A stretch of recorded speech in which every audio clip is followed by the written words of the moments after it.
지금 중국이 발칵 뒤집혔습니다. 중국의 유명한 앵커가 생방송 중에 사고를 친 건데요. 그 이유가 한국 여행담을 말해서라고 합니다. 생방송 사고라며 각종 미디어와 SNS에서 일파만파 영상이 퍼지고 있습니다. 이 기자는 도대체 한국에 대해 어떤 발언을 한 걸까요? 지금부터 그 사연을 들어보겠습니다. 이야기를 시작하기 전에 구독과 좋아요는 이미 눌러주셨죠? 감사합니다. 그럼 지금 시작합니다. 안녕하세요. 저는 중국 상하이 방송국 소속 기자 리웨이입니다. 사회문화 분야의 뉴스를 주로 다루며 다큐멘터리도 함께 제작하고 있는 중견 기자입니다. 언제부턴가 사무실 안팎에서 한국에 대한 말들이 많아졌습니다. SNS에서는 혐중 감정이 극에 달했다는 이야기부터 한국은 이제 중국인 관광객을 거부한다는 식의 영상까지 빠르게 퍼지고 있었습니다. 하루는 회의 시간에 한 후배 기자가 이런 말을 꺼냈습니다. 리 기자님, 요즘 한국이 중국인을 어떻게 대하는지 보셨습니까? 어제도 어느 식당이 중국인 손님을 받지 않겠다고 했다더군요. 그 순간 저도 마음속에 살짝 불편한 감정이 들었습니다. 왜 우리를 이렇게까지 싫어하지? 우리는 언제부터 그들의 미움을 사게 된 걸까? 하지만 바로 뒤따라 떠오른 생각은 또 달랐습니다. 정말 그게 전부일까? 뉴스에 나온 이야기와 실제로 그곳에 사는 사람들의 생각이 같을까? 기자로서 제가 해온 일은 늘 같은 원칙의 근거에 있었습니다. 직접 가서 직접 보고 듣고 느낀 것을 전하는 것. 누군가의 말이 아니라 제 발로 취재한 사실을 기록하는 것. 그래서 저는 결심하게 되었습니다. 한국에 직접 가보자.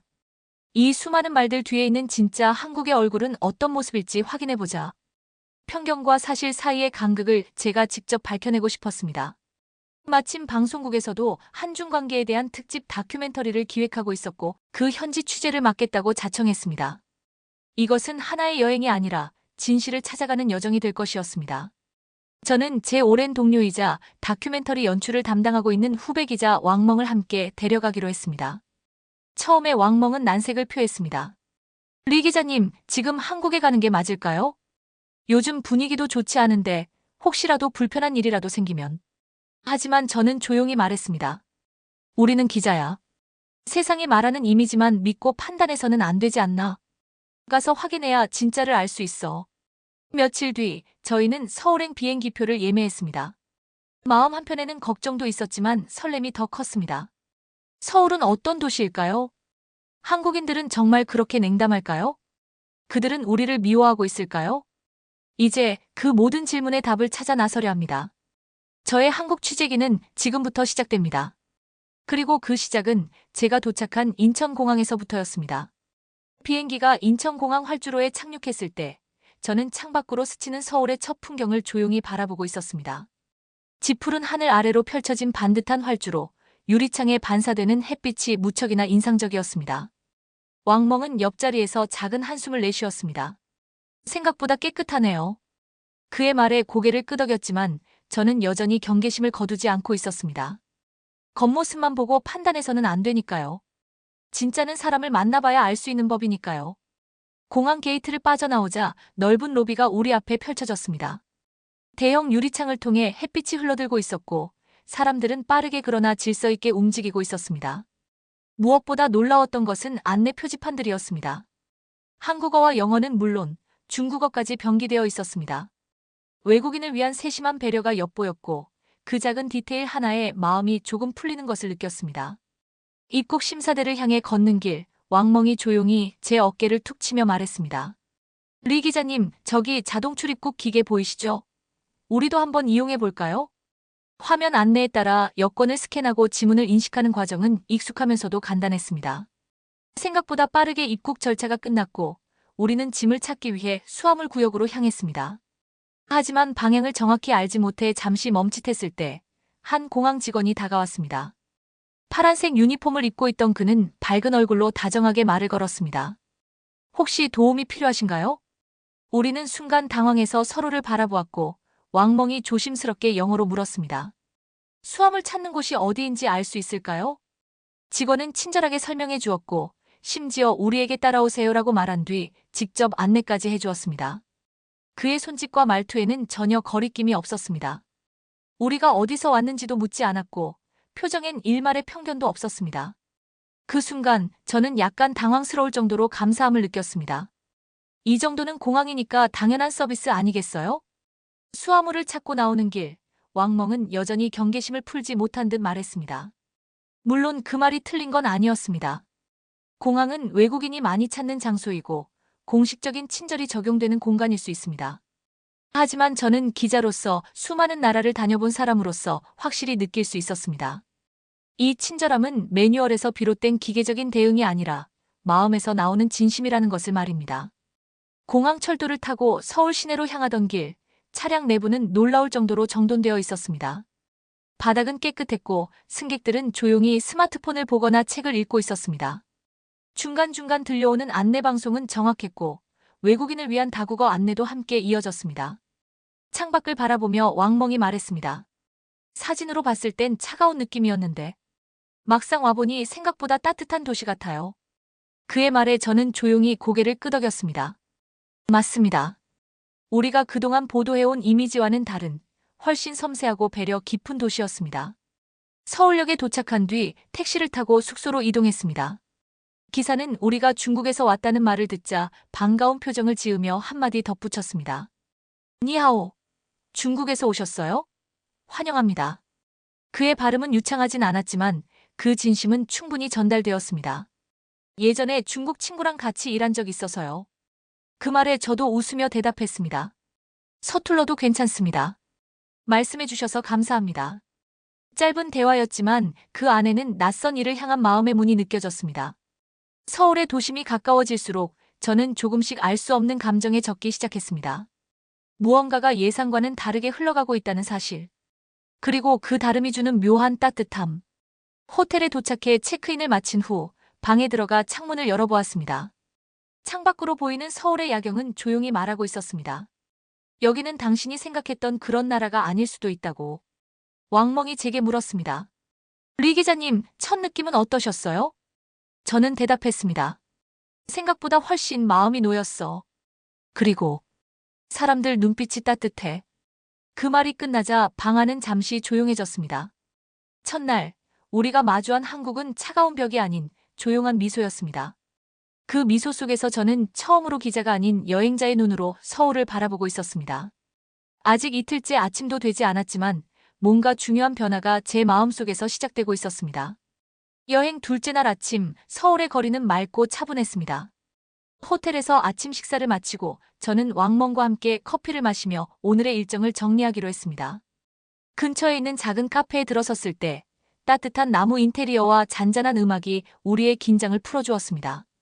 저는 창가 쪽 자리에 앉아 아메리카노를 주문하고 지갑에서 카드를 꺼내 테이블 위에 올려두었습니다. 여느 때처럼 자연스러운 행동이었고 그것이 그날의 첫 실수가 될 줄은 전혀 예상하지 못했습니다.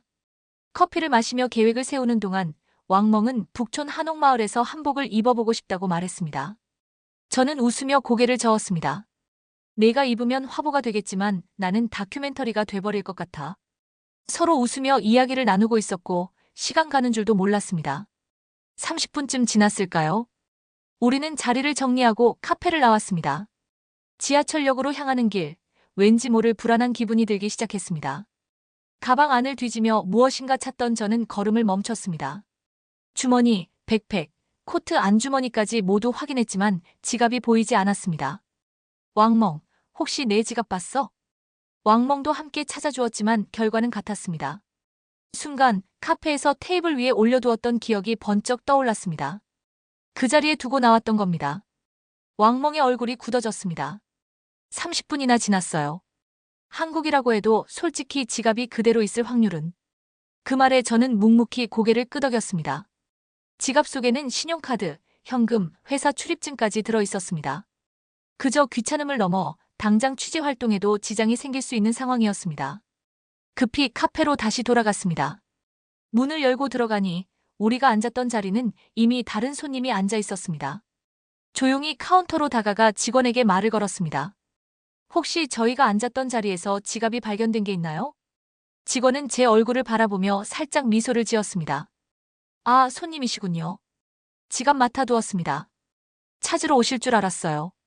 그녀는 카운터 아래에서 조심스레 지갑을 꺼내 주었습니다. 순간 저는 말을 잇지 못했습니다. 지갑은 아무것도 빠진 것 없이 그대로였습니다. 현금도 카드도 모든 것이 제자리에 있었습니다. 정말 정말 감사합니다. 제 목소리는 자연스럽게 떨렸습니다. 직원은 고개를 살짝 숙이며 말했습니다. 다른 손님이 발견해서 저희에게 맡겨주셨어요. 주인이 꼭 찾으러 올 거라고 하시더라고요. 왕멍은 옆에서 믿기지 않는다는 듯 지갑을 바라보았습니다. 리 기자님, 이건 좀 놀라운데요. 그가 말끝을 흐렸지만 우리는 서로 무슨 의미인지 알 수 있었습니다. 그저 운이 좋은 상황이라고 보기엔 이 일에는 너무나도 많은 의미가 담겨 있었습니다. 사실 저희는 수많은 도시를 다녀봤고 각국의 문화를 접해왔습니다. 하지만 지갑을 공공장소에 두고 온 뒤 그대로 되돌려받은 기억은 쉽게 떠오르지 않았습니다. 더군다나 아무런 분실 신고도 없이 누군가가 주인의 입장이 되어 지갑을 지켜준다는 건, 이건 단순한 예의나 운이 아닌 문화였습니다. 그 사회가 공유하고 있는 가치관이고 그 나라 사람들이 일상 속에서 자연스럽게 실천하고 있는 마음이었습니다. 카페 문을 나서면서 저는 조용히 지갑을 손에 꼭 쥐었습니다. 그저 물건을 되찾은 것 이상의 감정이 느껴졌습니다. 제 안에 있었던 작은 경계심 하나가 조용히 무너지는 소리가 들렸습니다. 왕멍은 제 옆에서 중얼거렸습니다. 지갑 하나가 사람의 마음을 이렇게 바꾸다니, 기자 생활하면서 이런 일은 처음이에요. 저는 작게 웃으며 대답했습니다. 이건 소식이 아니라 이야기가 되는 사건이야. 그 말은 곧 우리가 찾고 있던 다큐멘터리의 진짜 시작이었는지도 모르겠습니다. 그날 오후 서울의 거리는 어제보다 조금 더 가까워 보였습니다. 사람들의 표정은 여전히 조용했지만 저는 그 안에 있는 따뜻함을 조금 더 믿을 수 있게 되었습니다. 한 번의 친절이 마음을 이렇게 흔들 수 있다면 한국은 분명히 우리가 다시 바라봐야 할 나라라는 확신이 들었습니다. 서울에서의 나흘째 아침, 저는 왕멍과 함께 한강 근처에서 야외 촬영을 진행했습니다. 봄 기운이 느껴지는 강변 풍경은 도시 속에서 드물게 만나는 평온함을 품고 있었고 그 모습을 렌즈에 담으며 우리는 꽤나 만족스러운 오전을 보냈습니다. 일정을 마치고 다음 장소로 이동하기 위해 택시를 탔습니다. 기사님은 반갑게 우리를 맞이해 주었고 목적지를 말하자 곧장 차량을 출발시켰습니다. 왕멍은 피곤했는지 창밖을 멍하니 바라보다 조용히 눈을 감았고 저는 방금 찍은 사진과 메모를 정리하며 핸드폰을 무릎 위에 올려놓았습니다. 그 순간이 이렇게 중요한 장면이 될 줄은 몰랐습니다. 서울숲 근처에 도착하자마자 우리는 서둘러 하차했고 일정상 서둘러 다음 장소로 발걸음을 옮겼습니다. 그런데 몇 분쯤 지났을까요? 갑작스럽게 불길한 느낌이 들었습니다. 핸드폰이 손에 없었습니다. 가방 안, 외투 주머니, 심지어 왕멍의 가방까지 확인했지만 아무리 찾아도 보이지 않았습니다. 바로 그때 제 머릿속을 스친 하나의 장면. 택시 안, 무릎 위에 올려두었던 핸드폰. 하차할 때 급하게 움직이다 보니 그대로 좌석 위에 두고 내렸던 것이었습니다.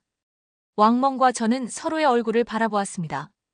그 안에는 말하지 않아도 느껴지는 복잡한 감정이 담겨 있었습니다.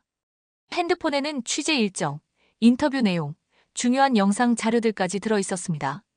무엇보다 외국에서 분실 신고를 한다는 것은 생각보다 복잡하고 까다로운 일이었습니다. 순간 머릿속이 하얘졌습니다. 하지만 침착하게 우리는 근처 경찰 지구대를 찾기로 했습니다. 경찰서 안은 정돈되어 있었고 민원 창구에 앉아있던 경찰관은 우리의 상황을 듣고 바로 반응해 주었습니다. 우리는 기사님의 택시 번호판은 물론 기억나는 정보가 거의 없었지만 경찰은 CCTV를 확인해 위치 추적 시스템과 연계된 기록을 조회해 주겠다고 했습니다. 그 말에 놀란 건 저뿐만이 아니었습니다. 왕멍이 조용히 중얼거렸습니다. 이런 시스템이 이렇게 빠르게 작동한다고요? 잠시 후 경찰은 우리가 승차했던 시간과 장소, 그리고 하차 위치까지 모두 확인해 주었습니다. 그리고는 잠시만 기다려주세요. 택시기사님과 직접 통화해 보겠습니다. 라고 말했습니다. 몇 분 뒤 경찰관이 화난 표정으로 돌아왔습니다. 다행히 기사님이 바로 휴대폰을 발견하고 가지고 계시다고 합니다. 지금 이쪽으로 오고 계세요. 그 말을 듣는 순간 가슴속 깊이 뭉클한 감정이 올라왔습니다.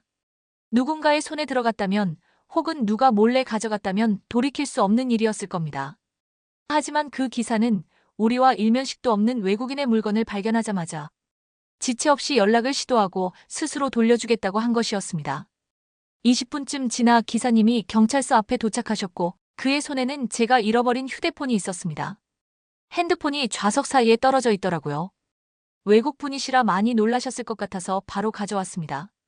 그 말에 저는 말문이 막혔고 고개를 숙이며 깊이 감사드렸습니다. 왕멍도 연신 고개를 끄덕이며 말했습니다. 정말 이런 건 예상하지 못했습니다. 기사님 감사합니다. 그날 저녁 우리는 숙소로 돌아와 한참 동안 아무 말도 하지 않았습니다. 긴장이 풀리면서 안도의 숨을 내쉬었고 동시에 한국이라는 사회가 가진 신뢰의 시스템에 대해 다시 생각하게 되었습니다. 경찰의 신속한 대응, 기술과 연결된 행정 시스템, 그리고 무엇보다 사람의 정직함. 이 세 가지가 조화를 이루는 사회는 결코 우연이 아니었습니다. 하나의 문화이며 일상 속에서 쌓인 믿음이었습니다. 저는 조용히 혼잣말을 했습니다. 우리가 찾고 있던 진짜 한국은 이런 거였어. 왕멍도 말없이 고개를 끄덕였습니다. 그날의 사건은 단순한 분실물 회수가 아니었습니다. 우리가 한 나라를 바라보는 시선을 송두리째 바꿔놓는 경험이었습니다. 우리는 익숙해질수록 경계심을 내려놓기 마련이지만 진짜 신뢰는 위기 속에서 확인되는 법입니다. 그리고 그 위기 속에서 한국은 우리에게 사람이 중심인 나라라는 사실을 조용히 증명해 주었습니다. 그날 이후로 저는 한국의 거리를 걸을 때 더 이상 긴장하지 않았습니다. 낯선 이방인이 아니라 따뜻한 공동체의 일원처럼 느껴졌습니다. 한국에 도착한 지 닷새째 되던 날, 우리는 본격적인 식문화 취재를 위해 저녁 시간을 비워두었습니다. 사실 서울 거리를 걷다 보면 유난히 눈에 띄는 장면이 있습니다. 불판 위에 고기를 굽고 사람들과 함께 둘러앉아 밥을 먹는 풍경. 연기 자욱한 고깃집에서 웃음소리와 말소리가 어우러진 그 장면은 한국이라는 나라를 상징하는 하나의 장면처럼 느껴졌습니다. 그래서 이날 저녁, 우리는 한식을 본격적으로 체험해보기로 했습니다. 관광지와 조금 떨어진 조용한 골목, 현지인들이 많이 찾는다는 고깃집을 택했습니다. 입구에 들어서자 숯불향이 코끝을 스쳤고 안쪽은 이미 사람들로 가득했습니다.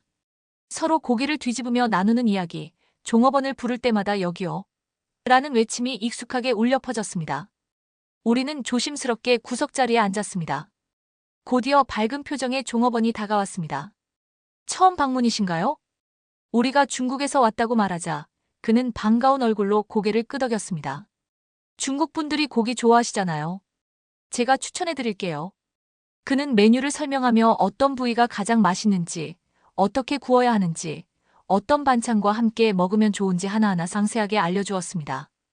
그의 말투는 마치 오랜 친구에게 저녁 식사를 차려주는 사람처럼 다정했습니다. 우리는 주문을 마치고 잠시 기다리며 주위를 둘러보았습니다.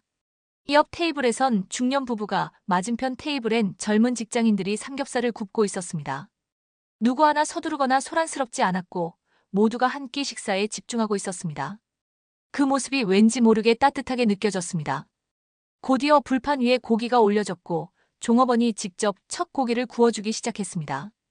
이 고기는 처음에는 자주 뒤집지 마세요. 육즙이 빠지면 안 돼요. 그의 손놀림은 능숙했고 말투는 정겨웠습니다. 우리는 놀란 눈으로 바라보았습니다. 이런 세심한 안내와 직접적인 도움은 흔치 않은 경험이었습니다. 음식 하나를 대접함에 있어 이토록 정성을 다하는 문화는 쉽게 접할 수 있는 것이 아니었습니다. 곁들여 나온 반찬들도 인상적이었습니다. 각기 다른 맛의 나물, 김치, 샐러드, 장아찌까지 종류도 다양했고 모두 무료로 제공된다는 설명에 또 한 번 놀랐습니다. 먹다 보면 종업원이 와서 조용히 더 가져다 주기도 했고 반찬 하나하나에 담긴 정성이 느껴졌습니다. 저는 조용히 왕멍에게 말했습니다. 이건 그냥 고기를 파는 식당이 아니라 마음을 나누는 공간 같아. 왕멍도 천천히 고개를 끄덕이며 대답했습니다. 정말 그러네요. 무언가를 받는 느낌이 아니라 환영받고 있다는 느낌이에요. 그날 저녁은 단순히 먹는 시간이 아니었습니다.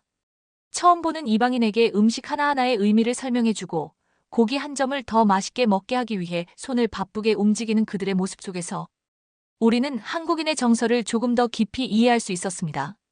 그건 기술이나 서비스의 문제가 아니라 마음의 문제였습니다. 이방인을 향한 열린 마음, 그리고 함께 먹는다는 행위 속에 담긴 정서적 유대감. 우리는 그 속에서 인간다운 온기를 느꼈습니다. 식사를 마치고 계산을 하려는데 종업원이 말했습니다. 마지막으로 후식 서비스 나갑니다. 매실차 드셔보세요. 속이 편안해져요. 따뜻한 매실차 한 잔을 받아들며 저는 문득 이런 생각이 들었습니다. 이 작은 한 끼 식사 안에 얼마나 많은 진심이 담겨 있는지 우리는 그동안 너무 쉽게 놓치고 있었던 게 아닐까? 문화는 때때로 음식 속에서 가장 깊이 나타납니다. 그리고 한국의 음식 문화는 사람을 대하는 마음이었습니다. 식당 문을 나서며 밤 공기를 마주한 순간 우리는 아무 말도 하지 않았습니다. 그저 마음이 따뜻했습니다. 그 따뜻함은 배부름에서 오는 것이 아니라 사람에게서 받은 감정이었습니다. 그리고 저는 조용히 다짐했습니다. 이제 이 따뜻함을 카메라 너머의 시청자에게도 꼭 전하고 싶다고. 서울에서의 일정이 중반을 지나고 있던 어느 날, 우리는 한국방송국과의 인터뷰 일정을 잡았습니다. 목적은 명확했습니다. 한국 미디어는 자국 내외의 갈등을 어떻게 다루고 있는지, 그리고 한국인들은 중국과의 관계를 어떻게 인식하고 있는지 직접 들어보고 싶었습니다. 우리를 맞이한 이는 한국의 공영방송 다큐멘터리 부문에서 수년째 활동 중인 송민재 PD였습니다. 그는 40대 중반의 차분한 인상이었고 회의실에 들어서자마자 웃으며 손을 내밀었습니다. 중국에서 오셨다고 들었습니다. 먼 길 오시느라 고생 많으셨습니다. 그 한마디가 형식적인 인사로 들리지 않았습니다. 정중하면서도 진심이 묻어나는 말이었습니다. 우리는 인사를 나눈 뒤 본격적인 대화를 시작했습니다. 저는 먼저 조심스럽게 물었습니다.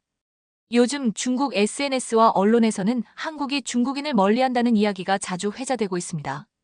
PD님께서는 그런 시선에 대해 어떻게 생각하십니까? 잠시 침묵이 흐른 후 송 PD는 진지한 표정으로 말문을 열었습니다. 글쎄요, 저는 그런 보도를 볼 때마다 조금 씁쓸한 마음이 듭니다. 한국 사회 전체가 외국인을 멀리한다거나 특정 국가를 싫어한다는 식의 표현은 너무 단순화된 해석 아닐까요? 그의 말은 차분했지만 단호했습니다. 물론 정치적인 긴장감은 존재합니다. 하지만 시민 개개인의 일상 속 정서는 그와는 전혀 다른 방향으로 흘러갑니다. 그 말은 그동안 우리가 경험했던 것과 정확히 일치했습니다. 인천공항에서 만난 직원, 카페와 택시, 식당에서 마주했던 이들의 따뜻한 행동 등 정치적 갈등이 사람들 간의 관계까지 그대로 옮겨지지는 않는다는 진실을 우리는 이미 피부로 느끼고 있었던 것입니다. 송 PD는 덧붙였습니다. 저희는 다큐멘터리를 만들 때 항상 경계하는 것이 있습니다. 자극만을 위한 편집, 대립만을 부각하는 구성. 사실은 복합적인데 편의에 따라 흑백으로 나누는 보도는 양국 모두를 더 멀어지게 만들 뿐입니다. 그의 말에 저는 깊은 동의를 느꼈습니다. 사실 우리 역시 그런 유혹에 빠질 때가 많았습니다. 갈등이 있는 장면, 충돌이 일어난 장면, 비판이 강한 목소리. 그것이 시선을 끌기 쉽고 주목도를 높인다는 것을 우리는 너무 잘 알고 있었습니다. 하지만 그렇게 만들어진 콘텐츠는 진실을 좁히는 것이 아니라 감정을 넓히는 역할만 하고 있었던 것입니다. 왕멍이 조용히 입을 열었습니다. 실은 저희도 이번 한국 취재를 오기 전 적지 않은 불안감을 안고 있었습니다. 하지만 지난 며칠간의 경험은 솔직히 저희를 많이 당황하게 했습니다. 이 나라 사람들은 우리를 경계하지 않았고 오히려 도와주고 웃어주고 따뜻하게 대해주었습니다. 송 PD는 조용히 고개를 끄덕이며 말했습니다. 그래서 이런 취재가 중요하다고 생각합니다. 직접 보고 듣고 느낀 것을 통해 서로의 진짜 얼굴을 마주보는 일. 그것이야말로 미디어가 해야 할 역할 아닐까요? 그 말은 기자로서의 제 마음에 깊이 꽂혔습니다. 수많은 마이크와 카메라를 들이대며 수많은 이야기를 끌어냈던 저였지만 정작 진심에 다가가기보다는 그럴듯한 구도에만 몰두했던 순간들이 떠올랐습니다. 이번 한국 취재는 어쩌면 그동안 제가 만들어온 프레임을 무너뜨리는 여정이었는지도 모르겠습니다. 인터뷰가 끝나고 우리는 PD님과 함께 방송국 내부를 둘러보았습니다. 편집실, 녹음실, 기획회의실을 지나며 그는 말했습니다. 요즘은 한중일 청년들이 함께 만드는 다큐멘터리 프로젝트도 많아졌습니다. 직접 만나 서로를 이해하고 함께 작품을 만드는 것. 그 과정에서 오해가 걷히고 존중이 자라납니다. 방송국을 나서며 왕멍이 조용히 말했습니다. 리 기자님, 저희가 앞으로 만드는 콘텐츠도 뭔가 달라져야 하지 않을까요? 저는 고개를 끄덕였습니다. 맞아. 이번 취재는 보도가 아니라 회복이 되어야 해. 그날의 인터뷰는 우리가 한국에서 만난 수많은 진심 중에서도 가장 지적인 감동이었습니다. 정보와 감정이 아닌 이해라는 단어를 중심에 두고 이루어진 대화. 그리고 그 대화를 통해 우리는 서로가 그동안 얼마나 잘못된 이미지 속에 갇혀 있었는지를 깨달았습니다. 한국은 우리가 생각한 것보다 훨씬 복잡하고 깊이 있으며 따뜻한 나라였습니다. 그리고 그 진실을 확인하기 위해 우리가 여기까지 온 것처럼 이제는 그 이야기를 다시 돌아가 많은 사람들에게 전해야 할 책임이 남았습니다. 한국에서의 마지막 밤, 우리는 서울의 밤거리를 천천히 걷고 있었습니다. 그날은 특별한 일정도 인터뷰도 없었습니다. 단지 며칠간의 여정을 정리하고 촬영하지 않은 장면들을 마음에 담고 싶었습니다. 왕멍은 유독 조용했습니다. 익숙해진 도시의 불빛, 낮보다 더 생기 있는 밤거리, 지나가는 사람들의 발걸음. 우리는 그 모든 장면이 이별처럼 느껴졌습니다. 늦은 시간, 마지막 촬영지였던 남산타워에서 내려온 뒤 우리는 버스를 타고 숙소로 돌아가기로 했습니다. 밤 10시가 넘은 시간이었지만 버스는 제 시간에 도착했고 승객들은 차분하게 탑승했습니다. 도시의 중심이었지만 거리엔 소음 하나 없이 정돈된 질서가 흐르고 있었습니다. 창밖을 바라보며 저는 혼잣말처럼 중얼거렸습니다. 이 나라엔 뭐랄까 조용한 배려가 있어요. 눈에 띄지 않지만 계속 느껴지는 따뜻함. 왕멍은 고개를 끄덕이며 웃었습니다. 처음 왔을 때랑 지금의 느낌이 정말 다르죠. 잠시 후 버스가 정류장에 멈췄고 한 중년의 버스 기사님께서 뒤쪽으로 돌아보시더니 작은 비닐봉지를 건네셨습니다. 밤에 타는 분들 감기 걸리지 말라고 하나씩 가져가세요. 봉지 안에는 사탕이 여러 개 들어 있었습니다. 별것 아닌 듯 보였지만 그 순간 저는 마음이 깊이 흔들렸습니다. 사탕 하나.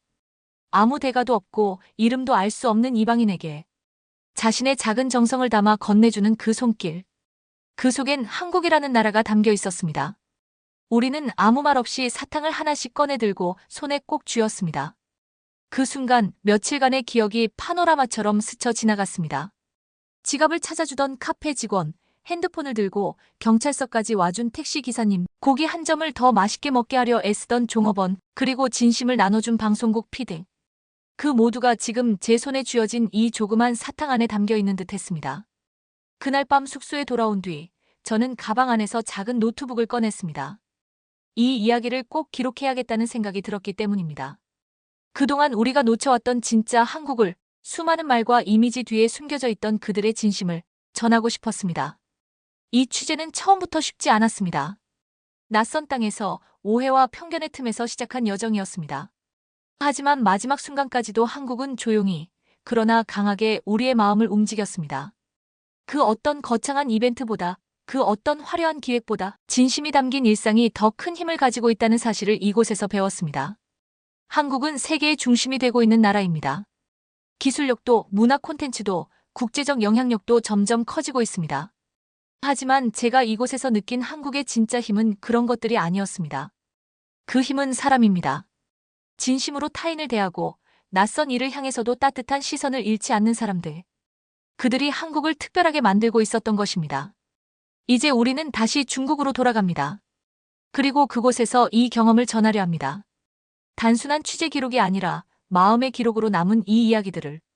제가 마지막으로 여러분께 꼭 드리고 싶은 말이 있습니다. 혹시라도 여러분 중 누군가가 한국에 대해 오해하고 계셨다면, 그리고 누군가의 말이나 SNS에 떠도는 영상만으로 판단하고 계셨다면 한 번은 꼭 직접 와보시길 권하고 싶습니다. 그리고 이곳에서 누군가의 손에서 건네지는 따뜻한 사탕 하나를 받아보시길 바랍니다. 그 작고 달콤한 사탕 하나가 여러분의 시선을 바꾸게 될지도 모르니까요. 오늘의 이야기는 어떠셨나요? 어떤 말보다, 어떤 설명보다 더 큰 울림은 결국 사람에게서 나옵니다. 사소한 친절이 편견을 녹이고 조용한 배려가 마음을 바꿉니다. 오늘 이 이야기가 여러분의 마음에도 따뜻한 여운으로 남기를 바랍니다. 그리고 우리가 가진 이 정직함과 따뜻함이 한국이라는 이름을 더욱 빛나게 해준다는 사실, 함께 기억해 두셨으면 좋겠습니다. 끝까지 시청해 주셔서 진심으로 감사합니다.